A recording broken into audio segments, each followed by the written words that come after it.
Aún como iglesia todavía no los congregamos en los templos, así que aunque estoy en el templo, pero nuestros hermanos me ofrecieron el templo para poder venir a grabar los mensajes y poderlos transmitir en vivo. Así que solamente yo estoy aquí en el templo. Aún no se ha dicho hasta cuándo va a haber reuniones como iglesia. Así que nuestros hermanos en esta mañana están congregados en pequeñas congregaciones en sus hogares. Así que yo decidí venir y estar viniendo todos los sábados aquí para estar presentando la palabra de Dios y así poder grabar las presentaciones. Así que vamos a iniciar con un estudio de la palabra. Vamos a pedir la dirección de nuestro Dios para que Él nos dirija en este estudio. Oremos. Señor que estás en el cielo, santificado sea tu nombre. Gracias, Señor, por permitirnos en esta mañana estar en este lugar para poder disfrutar tu palabra. Te pedimos, Señor, de que nos dé sabiduría para poder interpretar tu palabra, para saber discernir la verdad del error.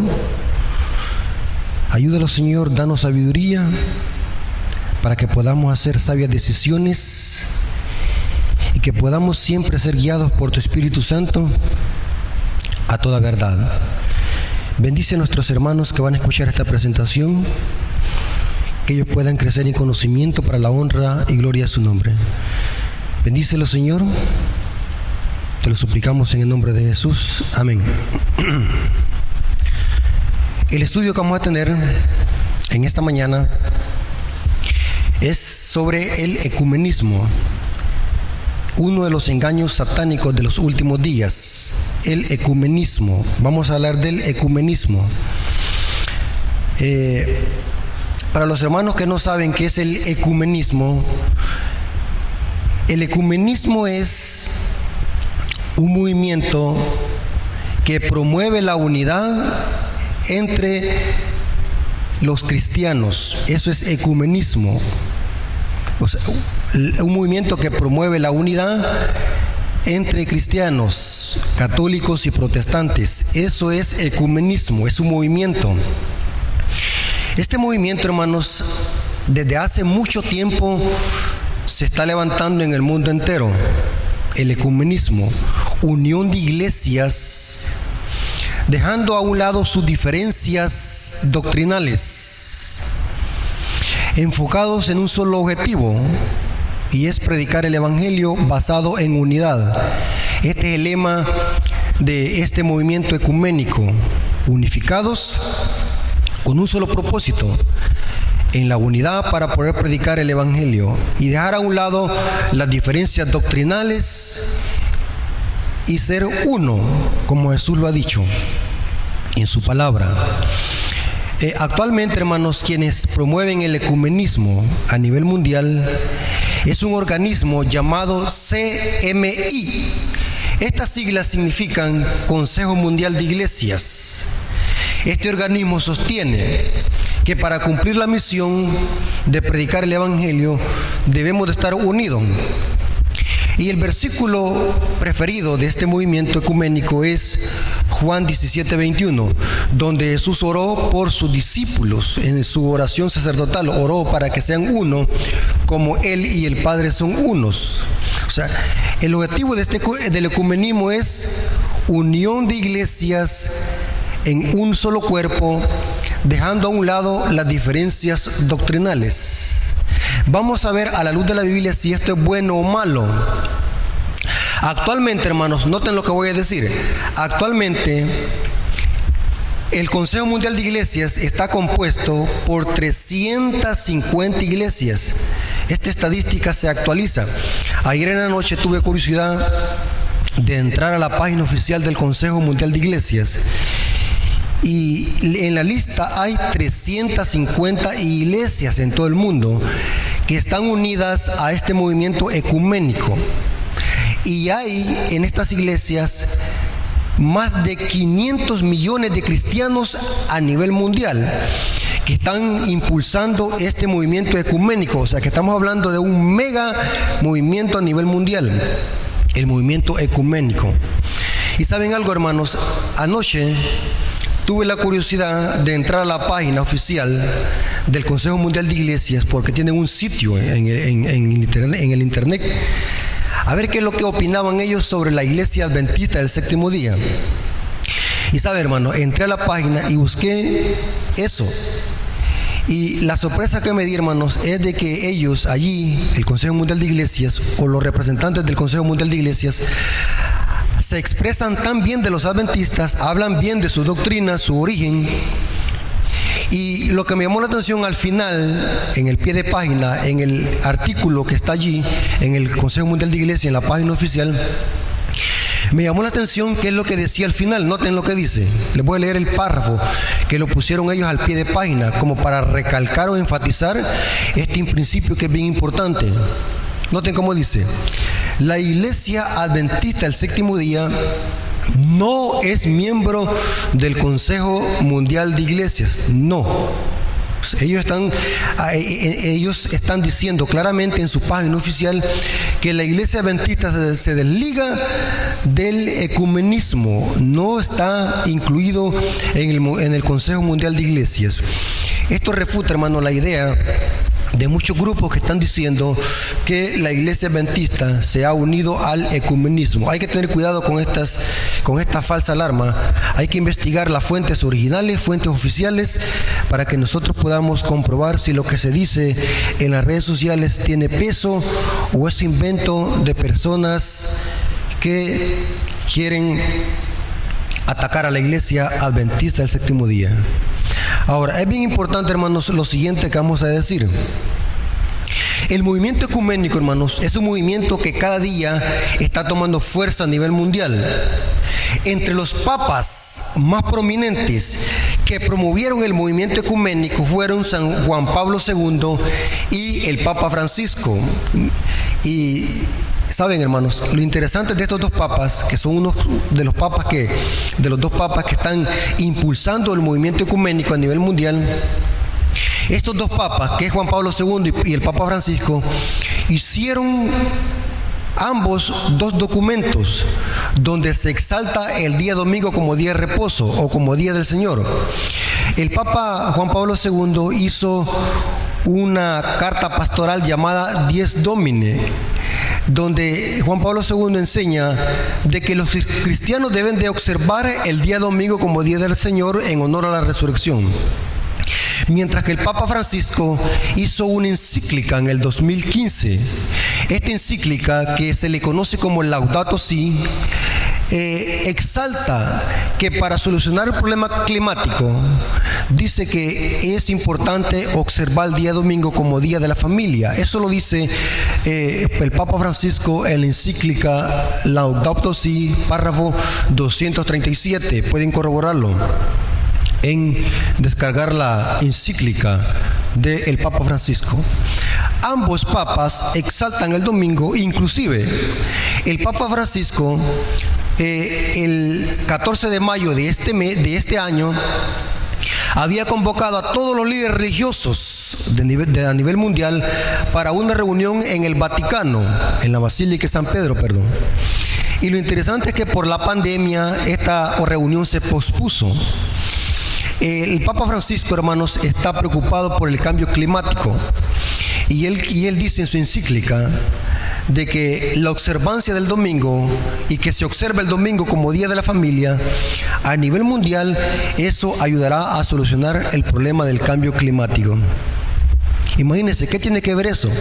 O sea, vemos de que el movimiento ecuménico, unión de religiones en puntos comunes de doctrina, es un tópico preferido del Papa Francisco. O sea, el Papa Francisco está siguiendo las mismas huellas de el Papa Benedicto XVI y el Papa Juan Pablo II. Impulsar el movimiento ecuménico. Y ustedes van a ver, hermano, cómo el Papa Francisco cada vez más se está reuniendo con iglesias anglicanas, metodistas, iglesias que tienen gran poder a nivel mundial, todo con el único objetivo de promover el ecumenismo y que haya una unión entre iglesias y que se dejen las diferencias doctrinales. Este movimiento cada día se va viendo más de cómo las iglesias protestantes están también promoviendo y están cada día uniéndose con la Iglesia Católica y dejando a un lado sus diferencias doctrinales. Por esto es que nosotros podemos ver de que dentro de los protestantes los protestantes no hablan en contra de la Iglesia Católica y ni tan siquiera, hermanos, los protestantes hablan de Daniel y Apocalipsis. Porque si hablaran, por fuerza tendrían que hablar en contra de este sistema. Así que a ellos no les conviene hablar en contra de la Iglesia Católica o del papado. Así que ellos cada día más se están pareciendo a la Iglesia Católica y están buscando la unidad con la Iglesia Católica en un movimiento ecuménico. Noten lo que dijo Elena de White hace casi más de 100 años. Sobre esto que está pasando actualmente, cómo iglesias están buscando cada día una relación más íntima con la Iglesia Católica. Noten lo que dice El conflicto de los siglos, página 439, párrafo 1, dice: pero desde hace años se viene notando entre las iglesias protestantes un poderoso creciente sentimiento en favor de la unión basada en puntos comunes de doctrina. Para asegurar tal unión, noten, el ecumenismo es una unión, pero noten, dejar a un lado las diferencias doctrinales. Noten este principio. Para asegurar la unión debe necesariamente evitarse toda discusión. O sea, ya no hay que discutir por doctrina. Unámonos mejor, unámonos en amor, porque esto lo demanda Jesús en su oración.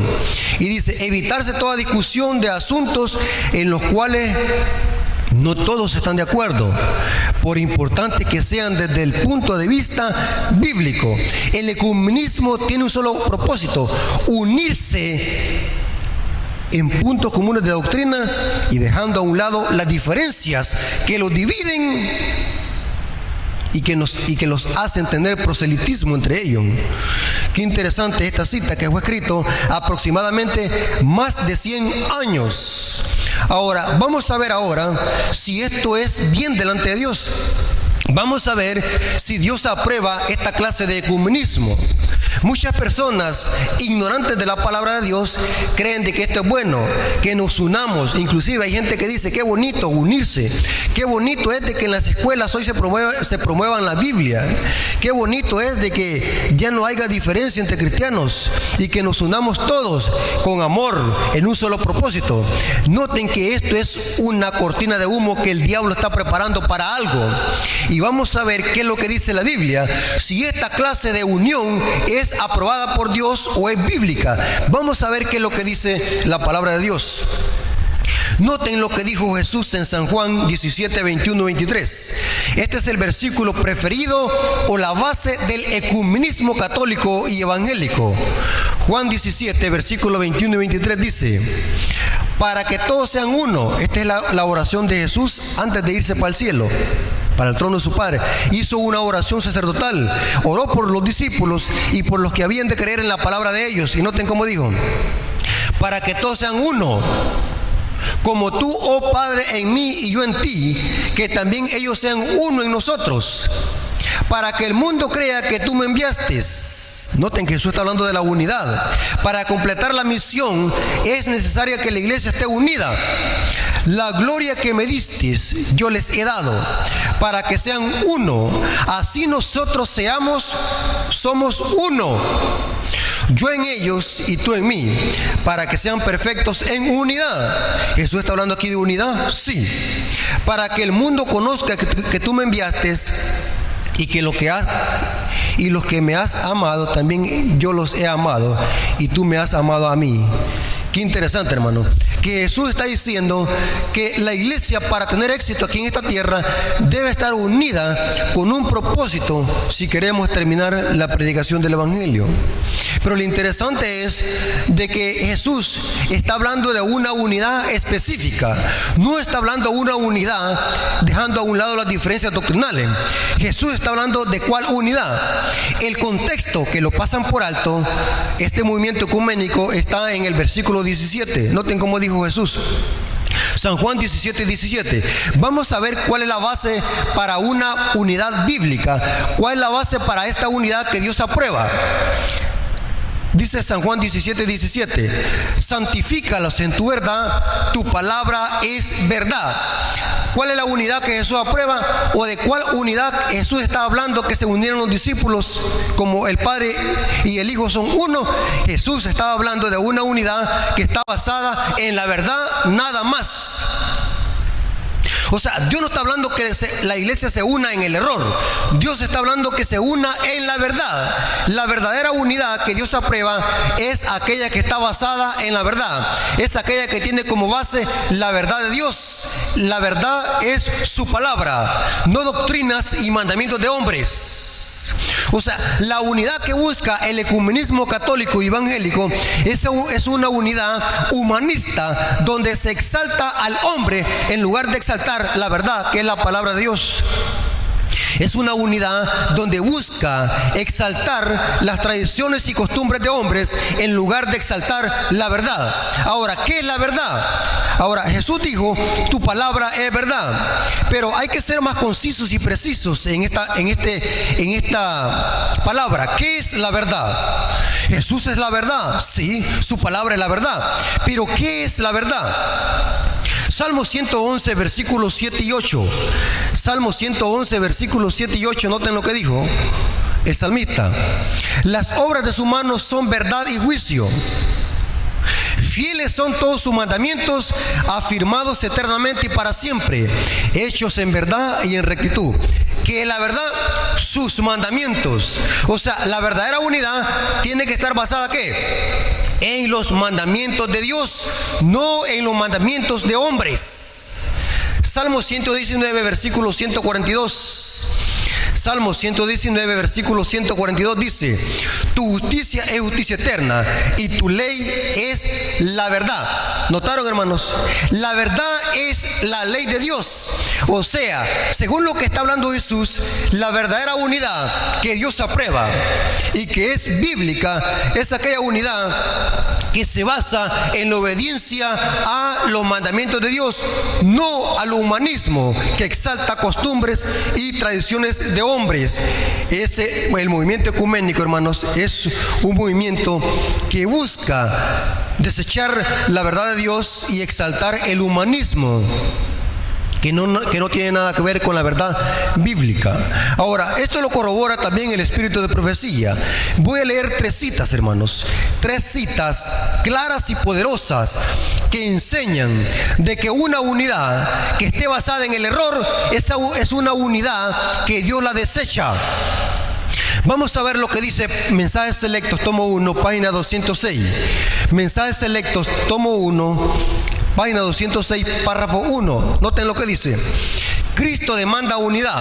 Sí, lo acabamos de ver que Jesús dice que seamos uno. Pero no nos demanda que nos unamos con prácticas erróneas.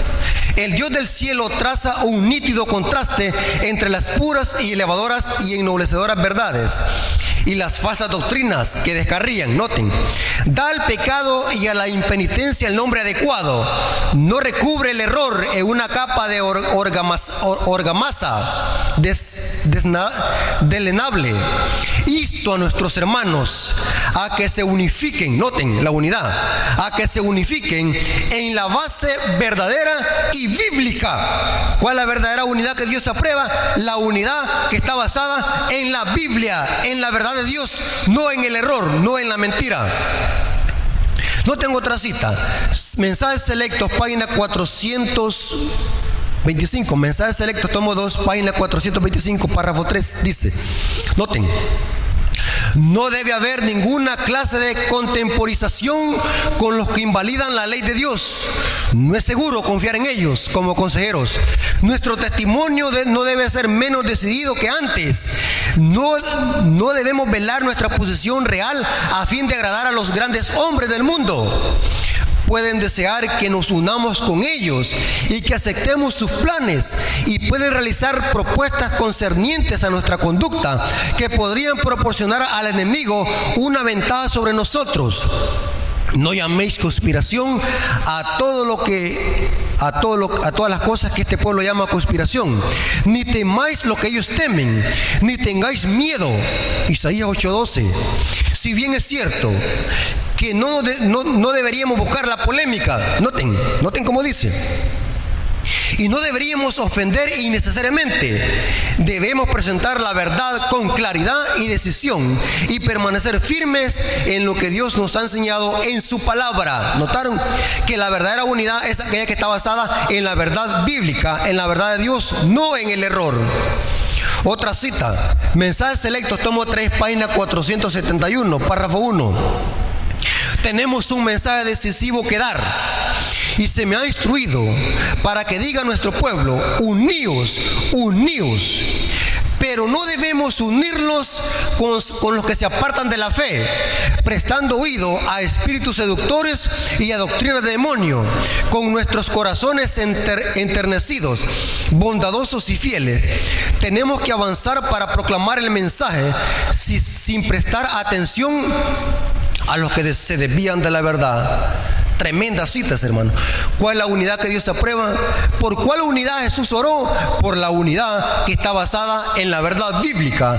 El ecumenismo católico y evangélico lo que busca es exaltar tradiciones de hombres, exaltar el humanismo basado en puntos comunes de doctrina, dejando a un lado la verdad de Dios y la ley de Dios. Es una abominación el ecumenismo católico y evangélico.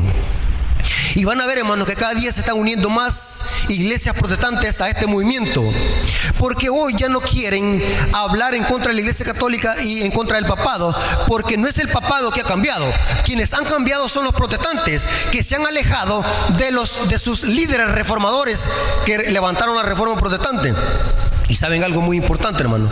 Los reformadores protestantes, como por ejemplo Martín Lutero, Zwinglio, Wycliffe, Jerónimo, Hus y todos esos reformadores, veían en las profecías de Daniel, Apocalipsis, como representado al papado como el anticristo, y todos se unían en denunciar a este sistema como el anticristo y la bestia del Apocalipsis.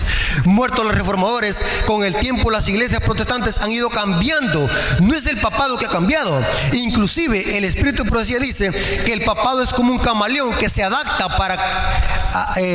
para engañar a su presa y poderla capturar. Así es el papado, es como un camaleón. Quienes se están adaptando al sistema católico romano son los protestantes, no es la iglesia católica. La iglesia católica no ha cambiado. Son los protestantes que están buscando la unificación en la iglesia protestante, en la iglesia católica. Ahora, vamos a ver, hermanos, lo siguiente, noten, que así como Dios pide la unidad, también el diablo se une a su gente. Y vamos a ver, hermanos, algunos versículos bíblicos donde también el diablo une a su gente. Y vamos a ver de que esta unidad que el diablo busca unir a la gente es para rebelarse en contra de la ley de Dios y en contra de su palabra. Vamos a ver por lo menos 3 versículos bíblicos que demuestran esto, que el diablo también se une, porque el diablo sabe de que en la unidad está la fuerza. Entonces dice el diablo: bueno, yo voy a unir a mi gente también. Y bajo una cortina de humo les voy a enseñar de que esta unidad es una unidad que demanda a Dios para que los unamos en amor. Hay que unirlos en amor. Hablemos de amor, hablemos de motivación, hablemos de cosas bonitas, hablemos de matrimonio, hablemos de noviazgo. Estas cosas no molestan a la iglesia católica, no molestan al papado. Y si es posible, hermano, no seas legalista, dicen algunos. Deja de estar hablando de Daniel y Apocalipsis. Eso solamente es para los legalistas. Hablemos de amor. Y esto es lo que le gusta a la iglesia católica, que se hable de amor y no se hable en contra del sistema católico romano. Por eso es que muchos no se atreven a hablar de Daniel y Apocalipsis, porque por fuerza tienen que tocar a este sistema. Interesante. El diablo también se une. Vamos a ver 3 citas. Génesis capítulo 11, versículos 5 al 6. Génesis capítulo 11, versículos 5 al 6. Vamos a ver aquí que Satanás a los constructores de la torre de Babel los estaba uniendo para rebelarse contra Dios. Noten. Y descendió Jehová para ver la ciudad y la torre que edificaban los hijos de los hombres. O sea, estos no eran hijos de Dios, eran hijos de los hombres. Y dijo Jehová: he aquí el pueblo es uno. ¿Estaban unidos? Sí. Y todos estos tienen un solo propósito. Y han comenzado la obra, y nada les hará desistir ahora de lo que han pensado hacer. El versículo dice que era una rebelión dirigida por Nimrod, una rebelión en contra de Dios. Querían construir una torre para, por si venía otro diluvio, poder escapar de ello. Y no dar fe de que el diluvio había sido mandado por Dios y dar explicaciones científicas. Una rebelión contra Dios con los constructores de la torre de Babel, unidos en un solo propósito y en un solo pensar. ¿Pero para qué? Para rebelarse en contra de los mandamientos de Dios. Tenemos otro ejemplo, Josué capítulo 11, versículo 5. Esta cita que vamos a leer, el contexto habla de cómo las naciones circunvecinas de la Canaán se habían unido para guerrear contra Israel y poder destruirlo, para que no entrara la Canaán terrenal.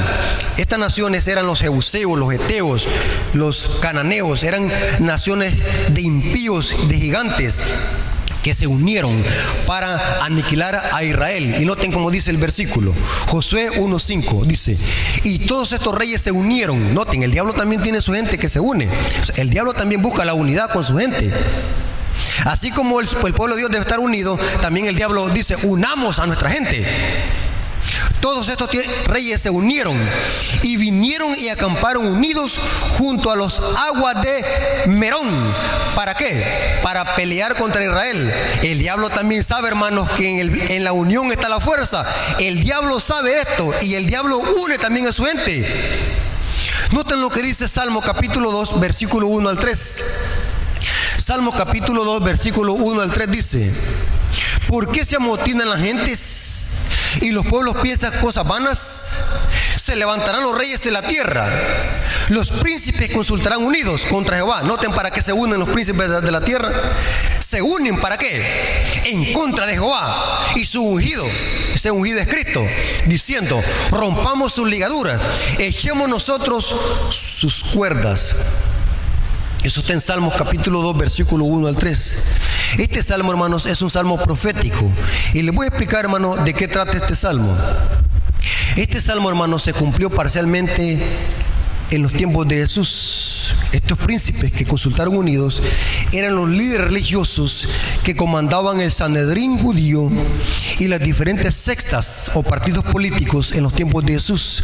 Saben, hermanos, que en los tiempos de Jesús el pueblo de Israel o la nación judía era una sola nación, judíos. Pero estos judíos se habían dividido en sectas o partidos políticos. Entre estas sectas estaban los celotes, los escribas, los herodianos, los saduceos, los fariseos.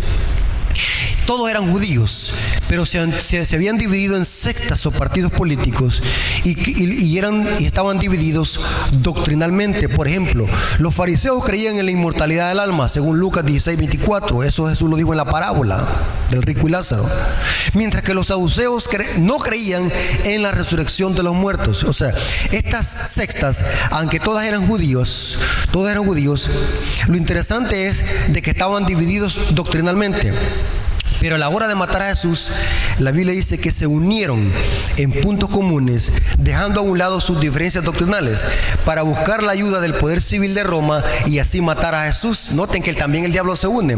Los fariseos se unieron, las sectas se unieron y buscaron unidos en la ayuda del poder civil de Roma, de Herodes y César, para que el poder civil diera un decreto de matar a Jesús. Vemos de que aquí hubo una coalición de iglesia y Estado, porque el diablo se une. Qué interesante. Esto sucedió también con la muerte de Juan el Bautista. ¿Sabe, hermano, qué bien interesante?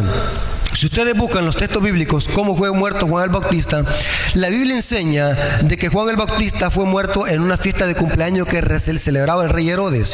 Herodes estaba tan borracho que le pidió a su hija un pedido o un deseo. Y la hija, antes de pedir el deseo, dice que fue donde la madre, noten, la madre. Y la madre le dijo a la hija, pídele la cabeza a Juan el Bautista. Claro, Juan el Bautista era un profeta que denunciaba el adulterio y el pecado entre Herodías y Herodes, porque la Herodías legalmente era mujer de Felipe, hermano de Herodes. Así que vemos de que en la muerte de Juan el Bautista hubo una coalición, una unión. La madre se une con la hija para que la hija le pida al rey Herodes, el rey político, la cabeza de Juan el Bautista. Y esto es tipológico, hermano. Esto va a suceder al final de la historia.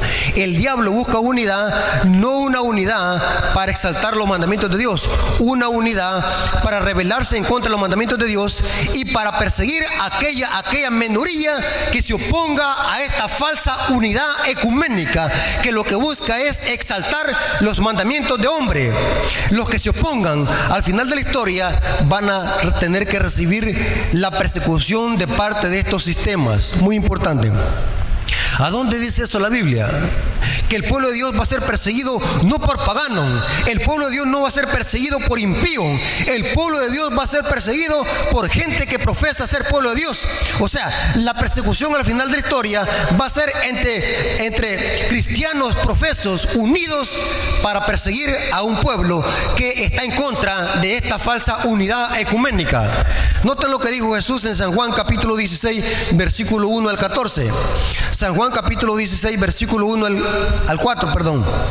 Noten cómo dice: estas cosas os he hablado para que no tengáis tropiezo. Os expulsarán de las sinagogas. Hoy tendría que ser los templos o la iglesia. Y aún viene la hora que cuando cualquiera que os mate, noten, pensará que rinde servicio a Dios. Y harán esto porque no conocen al Padre ni a mí. Mas os he dicho estas cosas para que cuando llegue la hora os acordéis que yo os las he dicho. Esto os lo dije al principio, porque yo estaba con vosotros. Noten que la persecución no va a venir de gente mundana, la persecución va a venir de cristianos profesos que pensarán que están rindiendo honor a Dios al matar al verdadero pueblo de Dios. La historia se repetirá. Y saben, hermano, que siempre la persecución ha venido de otros cristianos que profesan ser pueblo de Dios. Podríamos mencionar muchos principios bíblicos. Por ejemplo, ¿quién mató a Abel? Su hermano Caín. ¿Quién perseguía a Esaú a Jacob para matarlo? Su hermano Esaú. ¿Quién vendió a José a los amalecitas? Fueron sus hermanos. ¿Quién metió a Jeremías en una cisterna? Fueron su propio pueblo. ¿Quién mató a Jesús, literalmente hablando? Fue su propio pueblo. ¿Qué nos hace pensar de que al final de la historia va a ser diferente? La persecución al final va a venir de una coalición unida en puntos comunes de doctrina que se levantarán contra un remanente que no rendirá pleitesía a este sistema. Es muy importante. ¿A dónde dice eso la Biblia en Apocalipsis? Apocalipsis capítulo 13, versículo 14 al 15. Noten cómo dice. Habla de esta unión de iglesia y Estado, de una coalición ecuménica. Apocalipsis 13, versículo 14 al 15. Y engaña a los moradores de la tierra con las señales que se le ha permitido hacer en presencia de la bestia. O sea, a esta unión ecuménica al final de la historia se va a transformar en un ente perseguidor. Por eso es que se le llama imagen de la bestia, porque es una copia exacta ¿qué? Del papado, que es la bestia. Mandando a los moradores de la tierra a que hagan una imagen de la bestia que tiene la herida de espada y vivió. Y se le permitió infundir aliento a la imagen de la bestia, para que la imagen hablase e hiciese matar a todo aquel que no la adorase. Noten, o sea, viene un decreto de muerte. Aquel que no adorase, o sea, aquel que no se una a este movimiento ecuménico para honrar las leyes de Roma. Muy importante eso. Conflicto de los siglos, página 439, párrafo 3. Noten cómo dice esta cita. Cuando las iglesias principales, lo mismo que pasó en los tiempos de Jesús, una coalición de sectas y partidos políticos uniéndose en puntos comunes de doctrina para perseguir al remanente, que en este caso era Jesús, esta historia se aplica o tiene una aplicación apocalíptica con su verdadero pueblo, con el remanente que exalta los mandamientos de Dios. Y noten cómo dice la cita. Conflicto de los siglos, página 439, párrafo 3. Cuando las iglesias principales de los Estados Unidos, uniéndose en puntos comunes de doctrina, influyen sobre el Estado para que imponga decretos. Noten, este movimiento ecuménico no es para exaltar los mandamientos de Dios, sino para exaltar las leyes de Roma. Influyen sobre el Estado para que imponga los decretos y las instituciones de ellas. Entonces la América protestante, noten, la América protestante habrá formado una imagen de la jerarquía romana y las inflicciones de penas civiles contra los disidentes, o sea, contra los que se oponen a esta unión, contra los disidentes, vendrá por sí sola. Hermanos, siempre quienes se han opuesto a esta falsa unión, a este movimiento ecuménico, siempre han sido tildados como disidentes y como rebeldes a las leyes civiles. Esto se volverá a repetir al final de la historia, donde el pueblo de Dios será perseguido porque no le rendirá pleitesía al papado. Voy a leerle dos citas de que lo corroboran esto. Boletín de la Conferencia General del 13 del 4 de 1891. Noten cómo dice el espíritu de profecía.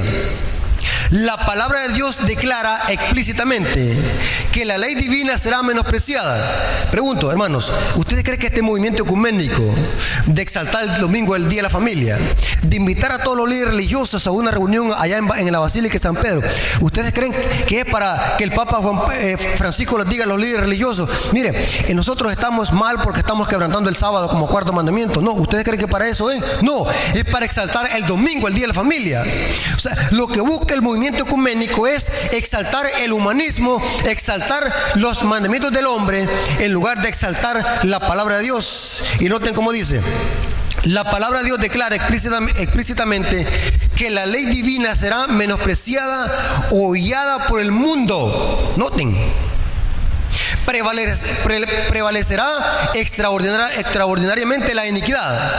Y noten cómo dice: el llamado mundo protestante formará una coalición con el hombre de pecado. Noten, esta palabra coalición es una unidad. Con el hombre de pecado, que es otro nombre dado al papado. Y la iglesia y el mundo estarán en corrupta armonía. O sea que también los mundanos se van a unir con estos sistemas religiosos. Aquí la crisis se aproxima al mundo. Las escrituras enseñan que el papado recuperará su perdida supremacía y que se volverán a encender los fuegos de la persecución debido a los serviles concesiones del mundo que se llama protestante. Tremendo, hermano. Ahora, para terminar, hermano, ¿cuáles son las dos doctrinas que unen a los católicos con los protestantes? Que son comunes entre ellos. Solamente hay dos doctrinas, y es la inmortalidad del alma y la santidad del domingo. Y saben algo interesante, hermano. La mayoría de iglesias protestantes creen de que el alma es inmortal y están de acuerdo de que el domingo se debe de guardar hoy en honor a la resurrección. Algunas iglesias protestantes enseñan de que ellos no guardan ningún día, ni sábado ni domingo, sino que todos los días de la semana. En esto también se une con el papado, porque la Biblia no enseña eso. La Biblia enseña: 6 días trabajarás y harás toda tu obra, más el 7º día descanso para Jehová tu Dios. Entonces, aunque usted diga yo no guardo ningún día, automáticamente se pone del lado del papado, porque no hay términos medios. Está con Dios o está con este sistema, claramente. La mayoría de iglesias protestantes creen en que el alma es inmortal y creen de que el domingo se debe guardar en honor a la resurrección. Alguien me preguntó: hermano, ¿y qué pasará con esas religiones musulmanas, los árabes, los shintoístas, los Saibaba y todas esas religiones orientales, los hindúes? ¿Cómo se pueden unir con la iglesia católica si ellos no guardan ningún día? Inclusive algunas iglesias guardan el viernes, otras el miércoles, otras religiones orientales. Y saben algo, hermano, aunque no es con el día que se van a unir, pero se van a unir con la doctrina de la inmortalidad del alma. La mayoría de religiones orientales creen en que el alma es inmortal, o sea que creen que tenemos un alma inmortal y que el ser humano puede salir y convertirse en otra esfera. O sea, de alguna manera, hermanos, quien va a dirigir el mundo con un falso sistema del nuevo orden mundial va a ser la Iglesia Católica. Y no es extraño, hermano, que esto lo corrobora el jesuita Malachi Martin en su libro Las llaves de esta sangre. Él dice que el único poder que puede gobernar el mundo y que tiene las bases para poder gobernar el mundo es la Iglesia Católica, porque tiene las llaves de Pedro. Esto lo dice Malachi Martin en su libro Las llaves de esta sangre. O sea, Malachi Martin está diciendo que no es ni el comunismo ni el protestantismo apóstata que va a gobernar el mundo, no es el Islam, no es las religiones musulmanes que van a gobernar el mundo, va a ser el papado, porque es el único que tiene la llave de Pedro, según Malachi Martin en su libro Las llaves de esta sangre. Interesante. O sea, no es extraño que 100 años antes de que Malachi Martin diera esto, Elena de White ya lo había profetizado. Noten cómo dice: Conflicto de los siglos, página 574, párrafo 2, dice: merced a los dos errores capitales. Noten, hermanos, las dos doctrinas del ecumenismo. Estas son las dos doctrinas de que se basan en este ecumenismo y que al final de la historia se va a transformar en un falso nuevo orden mundial. Merced a los dos errores capitales, dice: el de la inmortalidad del alma y la santidad del domingo. Noten: Satanás prenderá a los hombres en sus redes, mientras que aquel forma la base del espiritismo. ¿Cuál aquel? La inmortalidad del alma. Este crea un lazo y simpatía con Roma. ¿Cuál aquel? El domingo. Los protestantes de los Estados Unidos, noten, serán los primeros en tender las manos a través de un doble abismo al espiritismo y al poder romano, y bajo la influencia de una triple alianza. Noten, una triple alianza. ¿Cuál es esta triple alianza? Católicos y protestantes y mundanos unidos en un solo cuerpo, una coalición impía para exaltar los mandamientos y tradiciones de Roma. Los protestantes de los Estados Unidos serán los primeros en tender las manos a través de un doble abismo al espiritismo y al poder romano. Y bajo la influencia de esta triple alianza, este país, hablando de Estados Unidos, porque en la ley dominical o la exaltación del día domingo para honrar a Roma iniciará en los Estados Unidos de Norteamérica. Nuestro país marchará bajo las huellas de Roma, pisoteando los derechos de la conciencia. Interesante. O sea que este ecumenismo que se está estableciendo y que cada día busca una unificación entre católicos y protestantes, lo que busca es exaltar a Roma, los mandamientos de Roma, exaltar el día domingo como día de reposo. Por lo tanto, hermanos, los adventistas no debemos de unirlos con esta clase de ecumenismo. Esta clase de ecumenismo no está aprobada por Dios. Es un ecumenismo que está basado en el error. Dios pide a su pueblo, y eso sí nosotros debemos estar haciendo, hermanos. Dios pide a su pueblo, pero que se una en la verdad, en su palabra, porque si no, vamos a fracasar en este mundo. Si el mundo se está uniendo, compañías se están uniendo, religiones se están uniendo, dejando a un lado sus diferencias doctrinales, ¿por qué la iglesia no debe estar unida? Como pueblo de Dios debemos de estar unidos para poder completar la misión. Y saben algo, hermanos, la Biblia enseña de que antes de que se derramen los juicios de Dios sobre esta tierra y se cierre la puerta de la gracia, el pueblo de Dios, para que reciba la lluvia tardía, también tiene que estar unido. O sea, el diablo va a tener a su gente unida, también Dios va a unir a su pueblo, porque la única condición para poder recibir la lluvia tardía y dar el fuerte pregón es que la iglesia, el remanente, también esté unido. Saben, hermanos, que para que el Pentecostés cayese en los días de los discípulos, Hechos capítulo 1 y capítulo 2 dice que también los discípulos estaban unidos. Si hubiese habido división entre el mismo remanente, porque allá afuera los fariseos también estaban unidos, los maestros de la ley estaban unidos. El pueblo de Dios también tendría que estar unido, porque esa era la condición para recibir la lluvia tan temprana. Así también la iglesia, el remanente del tiempo del fin, para poder dar el último pregón, el mensaje del tercer ángel, y llamar a la gente, a su pueblo que está aún en Babilonia. Esta condición solamente se puede llevar a cabo si el pueblo de Dios está unido. Sin unidad no podremos completar la predicación del fuerte pregón y así preparar el camino para la segunda venida de Jesús. Hermanos, debemos de unirlos, no en el error, sino en la verdad bíblica. Hay gente que dice, no hermanos, ¿por qué debemos de estar provocando nosotros división? Ya no hay que estar divididos. Y se oye bien bonito. O sea que la división es del diablo. Pero hay que tener cuidado en qué contexto es la unidad. El diablo divide y une. También Dios divide y une. Explico. Jesús dijo, yo no he venido a traer paz a la tierra sino espada, a poner al hijo contra la madre y al padre contra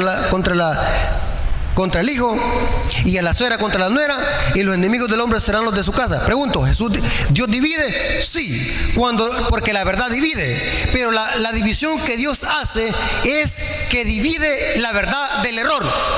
En cambio, el diablo, ¿saben cuál es la división del diablo? El diablo le gusta dividir al mismo pueblo. O sea, dividir la verdad de la verdad. O sea, el diablo le gusta causar división, pero en otro contexto. Y también el diablo une a su gente en otro contexto. O sea, Dios une a su pueblo, pero tiene un contexto. ¿Cuál es? La verdad. También divide Dios. ¿A quién divide? El error de la verdad. Eso es un contexto. Pero también el diablo hace el inverso. El diablo divide al mismo pueblo. A los hijos de Dios, le gusta que estemos divididos. Eso lo podemos notar en 1 Corintios capítulo 1, donde el pueblo de Dios estaba unido. Pablo dice, unos dicen que sos de Cefa, otros dicen que sos de Apolo. Pero vemos de que el diablo también, hermanos, le une a su gente, pero ese es otro contexto. Le gusta unir a la gente en el error. Y siempre, hermanos, que cuando alguien diga, hermano, unámoslo, pero bueno, ¿en qué contexto me está hablando usted que lo unamos? ¿En la verdad bíblica o en el error? Yo no me puedo unir con un hermano que esté predicando errores. Yo no me puedo unir con un hermano que esté enseñando cosas antibíblicas. Yo no me puedo unir con un hermano que esté enseñando doctrinas erróneas. Yo no me puedo unir. Y claro que yo lo puedo respetar. Y no importa, hermano, que alta tenga su categoría en la iglesia. Yo puedo respetar a cualquier persona. Yo los puedo respetar a ustedes. Pero yo no puedo tener ninguna contemporización con esas personas. Porque la unidad no tiene que estar basada en el error, sino en la palabra de Dios. O sea, hay personas que dicen, unámoslos, pero ¿en qué contexto hay que unirlo? ¿En la verdad o en el error? ¿Cuál unidad está buscando usted? ¿Una unidad falsa o una unidad verdadera? Dios quiere que los unamos en la verdad sólida de la verdad. Esa es la verdad que Dios aprueba. Hermanos, viene el tiempo donde todos aquellos hijos de Dios que defiendan la unidad bíblica y la verdad bíblica serán perseguidos por este sistema, una coalición impía entre protestantes, católicos y mundanos que se unirán con un solo propósito. La Biblia dice que para perseguir a los santos que guardan los mandamientos de Dios y tiene el testimonio de Jesús. Créalo esto o no, esto se va a cumplir. La palabra de Dios se va a cumplir. La historia se va a cumplir. Todos aquellos que se oponen a esta clase de unión ilícita, a esta clase de amalgama ilícita, serán perseguidos. Todos aquellos que denuncien a esta clase de ecumenismo falso, que están promoviéndose católicos y protestantes, van a ser perseguidos so pena de muerte. Amigos y hermanos, ¿está preparado para esto? Viene la hora, hermano, donde el pueblo de Dios tendrá que experimentar la ira del dragón. Y todos aquellos que se aferren a Dios y su palabra saldrán victoriosos. No importa lo que el diablo quiera hacer a su pueblo, todos los que estén con Cristo saldrán fieles y vencedores. Hermanos, no temamos denunciar esta falsa unión. Denunciemos a este sistema. Denunciemos con voz en cuello de que esto Dios no lo aprueba. No importa que caigamos mal.